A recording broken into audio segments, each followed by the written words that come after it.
You must be saving up properly, right? So, how much do you have? George, my husband of many years, was trying to charm me with his sweet talk. I sighed at his words. I didn't feel like responding, but I knew my persistent husband would keep asking until I gave him an answer. I've got about $400,000 in the bank account. But remember, that money isn't for spending. I made sure to drive that point home to him. But trying to get the message across to him was pointless. He never listens. Ah, I see, he said, seeming satisfied. The next day, he disappeared from our home with the passbook and cards. Fed up with my foolish husband, I picked up the divorce papers he had left behind. Where on earth had he vanished to? Well, it didn't matter. In fact, this might be the perfect chance for me to disappear as well. With that thought, I took action. And as I vanished, my husband began frantically searching for me. My name is Susan, my 50th wedding anniversary with my husband is almost here. We were blessed with 2 children, Emily and Kevin. They both had graduated from college, found jobs, married, and started their own families. To outsiders, we must have seemed like a happy family. But there was something that had troubled me for years. It was my husband.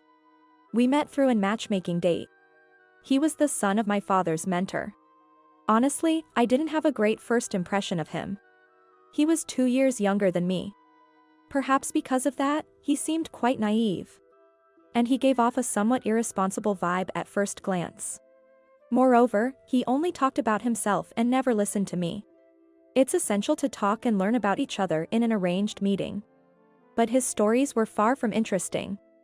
Actually, I'm quite entrusted with responsibilities at work. Things often don't run smoothly without me. So, I often finish work late.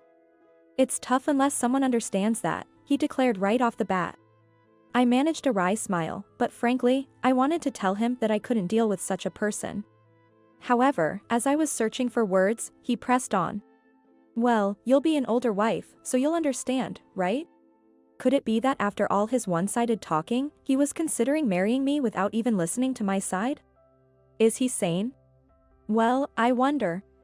I had no choice but to respond that way, considering our parents and his parents were there. I thought he would realize I wasn't keen. Yet, for some reason, both he and his parents seemed to like me a lot. My parents were happy too. I couldn't bring myself to object. Back then, it wasn't uncommon to marry someone your parents chose for you. And everyone seemed so happy about it. I thought maybe living together would reveal his good sides. So, begrudgingly, I agreed to the marriage. After marrying, it wasn't that I couldn't see his good sides. True to his boasting, he seemed to do his job well. He went to work diligently every day, and although his career advancement wasn't exceptionally rapid, his salary steadily increased. We lived with my in-laws, but both my father-in-law and mother-in-law were kind to me. Despite the fact that my husband's had very few good qualities, we were fortunate in our circumstances and lived a peaceful life. However, as he passed the age of 40, our expenses gradually began to increase. When I asked why, he said it was customary at his company for superiors to treat their subordinates. I understood that much. But at the time, we had a daughter in college and a son in high school. The expenses were so significant that I had to dip into my savings to cover tuition and living costs. I spoke to him about it many times, but his response was always, "Aren't you the one managing it? Just handle it," which was incredibly selfish. Naturally, he didn't listen to my desperate pleas. On top of that, my in-laws fell ill at the same time, adding the burden of caregiving onto me. My husband left everything to me. Even when I suggested hiring a helper, he coldly said, "What are you here for? If you need help, get Emily and Kevin to chip in. Don't waste money. So, could you at least help out a bit? Just helping your father eat would be enough." That was my proposal. But his response was disappointing. "Caregiving isn't my job. If I don't work and bring in money, we'll all be in trouble." He always made plausible excuses like that, never offering a real solution. And on top of that, the frequency and amount of his outings only increased. I never intended to involve the children in caregiving, but seeing my situation, they often helped with household chores. Eventually, after my father-in-law passed away, my mother-in-law followed shortly after. While I was in grief, I can't deny feeling relieved from the burden of caregiving. Years passed. Our children, having graduated and found jobs, moved out, leaving just my husband and me in the house. He retired about 5 years ago. Yet, he still often leaves the house, saying he's going out to drink. And the expenses are still dreadful. One day, fearing we wouldn't survive if his wasteful spending continued, I said, "George, enough with the spending already. Do you really need to go out drinking so often after retiring? We have our lives to think about." But he looked at me as if I were speaking a foreign language. Huh? I've worked hard all my life. I've got my pension and retirement fund. What's wrong with enjoying my retirement? There's a limit. If you spend more than we have, we won't be able to live. We'll cross that bridge when we come to it. He never listens. I was utterly exasperated with him. A few days later. "What are you looking at?" I noticed him frozen, staring at his phone. As I was cleaning, I casually asked. He hurriedly hid his phone, acting suspicious. I thought it was fishy, but I had long lost interest in him. Is he having an affair? No, who would bother with such an inattentive old man? Ooh. No, it's nothing, he said and put away his phone. I continued vacuuming, paying him no mind. Then he spoke up. "By the way, you said we were short on money the other day. But knowing you, you must have saved up properly, right? So, how much do you have?" I couldn't help but look at him. His tone was almost ingratiating. I was dumbfounded. "There's none. You're always the one withdrawing it, so you should know. But I'm talking about other accounts." I tried to dodge the question, but my persistent husband would surely keep asking until I answered. Feeling resigned, I blurted out, "I've got about $400,000 in the bank account. But remember, that money isn't free to spend. If it's gone, we're really finished." I made this very clear to him. But making things clear to my husband was just impossible. "Ah, I see," he said, looking satisfied. As much as it's embarrassing to admit, this is the man I married. I had anticipated that he would eventually start demanding that money too. But my expectation was betrayed. The next day, he vanished with the passbook and bank cards, leaving only a divorce paper behind. Such a heartless man.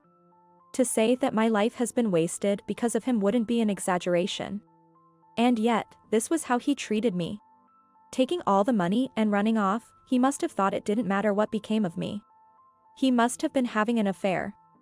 With that thought, I swore to get thorough revenge and filled in the divorce papers. I immediately took action. My husband was the one who got the papers. That alone signified his intentions. After submitting the divorce papers to the court and having them accepted, I felt a weight lifted off my shoulders. I was about to inform my children about it on my phone. I noticed several missed calls. From my husband, no, my ex-husband. I could imagine him calling in desperation. But I owed him no conversation. If I went home, I would likely run into him. So, I immediately contacted my daughter. "Hello, Emily? Mom, what's up?" I explained the situation to my daughter. About how George ran off with the passbook and cards containing all our money. About submitting the divorce papers. And about the constant incoming calls. Without questioning the divorce, Emily immediately suggested, "Mom, come over to my place for now. It's better if you don't meet Dad." I took her up on her offer and headed to Emily's house. Within 10 minutes of my arrival, the doorbell at Emily's house rang. What should we do? It must be Dad. It's okay. Leave it to me. Emily hid me in the bedroom and went to the door alone. Dad, what's going on? I could hear Emily's voice from the entrance. As expected, the visitor was my ex-husband. Is Susan here? I can't get through to her. Oh, and I wanted to ask how to use that passbook. Just calm down. What happened? That's the thing, I can't withdraw money from the bank. So, I need to get in touch with Susan. He told our daughter. He seemed quite panicked. So that was it. The desperate tone in George's voice. I quietly listened to the conversation that reached my ears, a smile forming at the corners of my mouth. You can't withdraw the money? Why? My daughter sounded surprised as she asked. Then, George started to explain bit by bit. It seems there's a theft report on this passbook. I told them it should be fine since I'm her husband. But they won't let me proceed because it's under Susan's name.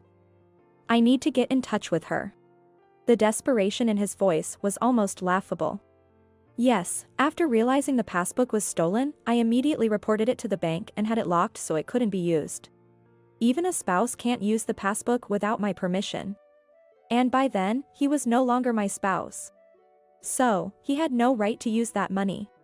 My husband talked with my daughter for a while, but then left after receiving a phone call. After coming out of the bedroom, I thanked my daughter, and she said, I found out why Dad took the passbook.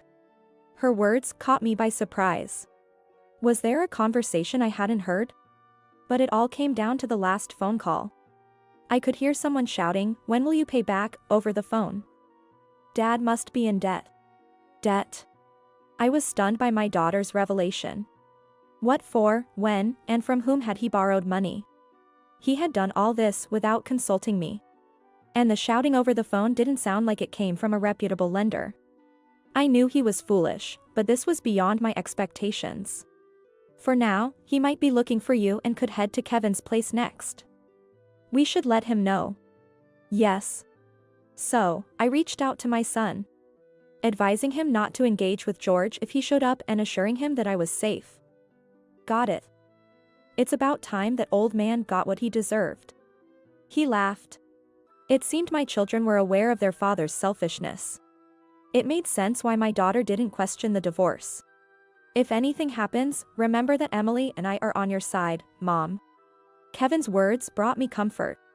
I felt truly relieved to have divorced. My phone continued to ring with calls from George, but I turned it off. I stayed at Emily's house, surrounded by her husband and grandchildren, enjoying a pleasant evening. The next day, turning on my phone brought immediate incoming calls. He really doesn't give up, but to my relief, it was an unknown number, not George. Answering the call, it was from the bank where the account was opened. Is there an issue? Well, about the theft report you made for the passbook, since yesterday, a suspicious man has been trying to use it. We confirmed the address and believe it's your husband.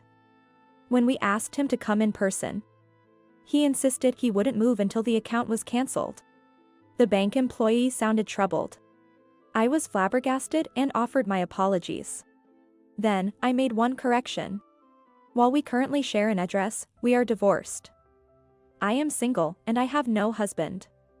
I'll visit soon to update my details. But please don't comply with that man's request to cancel the account. The employee assured me, understood. We will protect your deposits, so please rest assured. I reluctantly got up. I knew I couldn't keep running. It was time to confront my husband directly. Accompanied Emily, I headed to the bank. George, furious, had been moved to a separate room, and upon giving our names at the reception, we were directed there. Upon seeing us, George stood up and exclaimed, "Hey! Where were you yesterday? And you didn't even answer your phone, leaving me in a bind. Just hurry up and give me the money or make the payment already." George, with his arrogant attitude, was shouting at me. The bank employees were also shocked and tried to calm him down. How could he not be embarrassed causing trouble for others as well? Emily apologized to the bank staff and asked for a moment to take her father away. Hearing their conversation, I spoke up. No. What right do you have to say such things? What? I'm your husband. Can't you listen to what I'm saying? I glared at him, who was still insisting on his usual rhetoric. You're the one who left the divorce papers, remember? I filed them immediately. We're strangers now. You have no right to withdraw money from my account. At my words, he turned red with anger. What? How dare you do something like that? Who's being unreasonable here? I heard you've borrowed money. You never even mentioned such debts to me. What have you been doing all this time? How did you? At that moment, he turned pale. Then, his phone started ringing again. It is likely a call to press him for repayment. He didn't even attempt to answer it. I sighed at the sight of my pitiful ex-husband. Your phone is ringing, aren't you going to answer it? He snapped back. I'm about to. As soon as he put the phone to his ear, a voice could be heard from the other end. George, when are you going to repay the money? Can you wait a bit longer? I'm at the bank right now. George mumbled, but the person on the other end was not having it. Is that so? Better hurry up, or the interest will increase. Please take care of it. The call ended. We were all left speechless. George couldn't even lift his head. Emily and I sighed. Anyway, it's troubling the bank staff to stay here, so let's go back home for now, Emily suggested. Just withdraw the money. Then I'll go home. George was stubborn, but in the end, he couldn't withdraw any money and was dejected. Come on, we're going home. With Emily's urging, he finally moved his heavy body and reluctantly followed us. How pathetic. Why would you even get into debt? Who did you borrow from? In the car, my daughter scolded George. He started to speak in a small voice. After turning 40, he disliked coming home to discussions about caregiving. To kill time after work, he started going to casinos, becoming addicted and continuing even after retirement, hiding it from me. I would nag him about money. And if he admitted it was because of gambling, I would only nag more. He wanted to do as he pleased without anyone complaining, especially after retirement. There were times he won and managed the finances with that money, but eventually, he started borrowing money. The reason he was checking his phone so often was apparently due to frequent messages about repayment. I thought he might not have been having an affair, but this was far worse. I can't believe it. It's embarrassing to say he's my father. Emily was genuinely disgusted and frustrated by George's actions. I felt the same way. How much is it? One. You mean $1,000? Emily inquired. Then, George, seemingly infuriated, raised his voice. It's $100,000. It couldn't possibly be just 1,000. What, are you trying to justify yourself now, you old fool?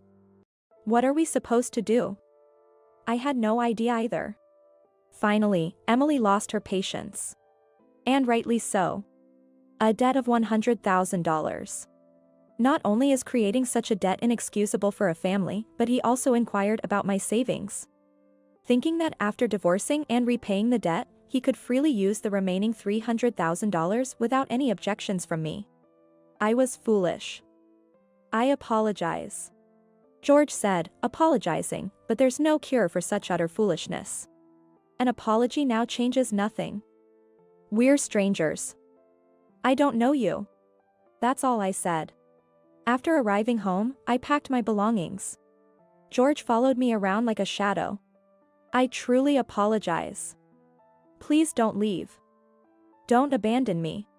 But he was the one who initially intended to abandon me.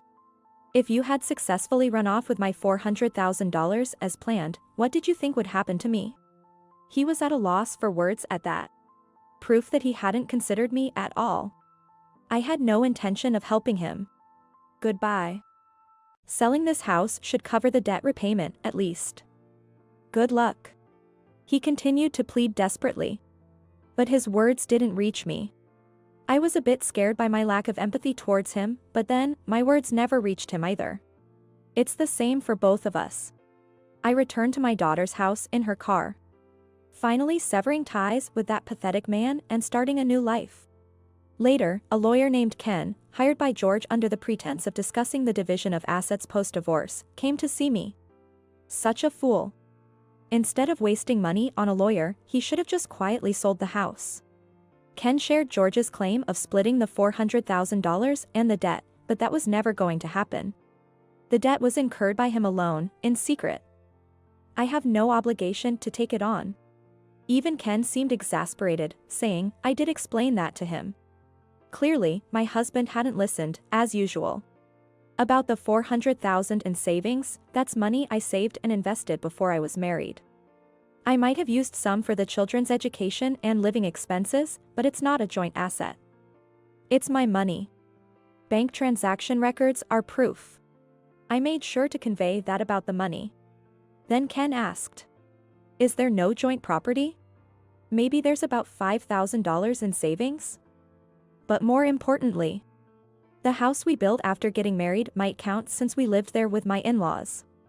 It was a big house because we lived with them. And the mortgage was quite a burden. Then, the house would be split. Ken remarked with a wry smile. I gave Ken my best smile, saying, "Thank you for your understanding." Eventually, the house was sold, and I received half of the proceeds as part of the property division. I told him to sell the house and pay off the debt. I didn't want to leave any debt for the children to deal with after he was gone. Honestly, I hadn't planned on taking any money from the sale of the house. But it was his greed that led to this. He shouldn't have suggested dividing the assets. I just followed the proper procedures as he wished. Both my daughter and son laughed heartily when they heard the story. The $100,000 debt included exorbitant interest, so with the lawyer's involvement, George managed to repay it. But I don't know what became of him after losing his house, savings, and family. But as long as there's no remaining debt, it doesn't matter to me. Nothing good comes from associating with such a person. My son also decided to cut ties with him. A sensible decision, I believe. He's now renting an apartment and working day jobs. I hope he realizes this is the consequence of his actions and does his best. My daughter then suggested that I move in with her. I'm happy to spend my days with my grandchildren and daughter. Her husband is kind and interested in the investments I used to make, leading to many conversations. After living in an environment where complaints were the norm, this feels like heaven. If there was one good thing about marrying my husband, it was being blessed with my son and daughter. Knowing they're living happily now makes me feel all my efforts were worth it. Now it's my turn. It's never too late to change your life. I want to make up for the past and live happily for the rest of my life.